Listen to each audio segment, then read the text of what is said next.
তুমি এই দুটি গাইছিলে অনেক দুঃখে কষ্ট ব্যথা একাই পেয়ে ডাকলে আমায় সুখে। মা পৃথিবীর জমিনে যখন একটা সন্তান ভূমিষ্ঠ হয়, সন্তান ভূমিষ্ঠ করা কতটা কষ্ট সেটা একমাত্র মাই জানে।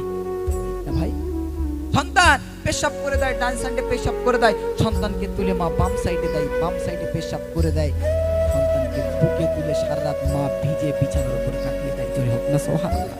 আর আজকে সেই সন্তান যখন বড় হয় মাকে দূরে সরিয়ে দেয়। বল কি বল শুনুন, মা গো তুমি এই দুটি গাইছিলে অনেক দুঃখে, মা গো তুমি এই দুটি গাইছিলে অনেক দুঃখে কষ্ট ব্যথা একাই পেয়ে রাখলে আমায় সুখে। মা গো কষ্ট ব্যথা একাই পেয়ে আমায় সুখে।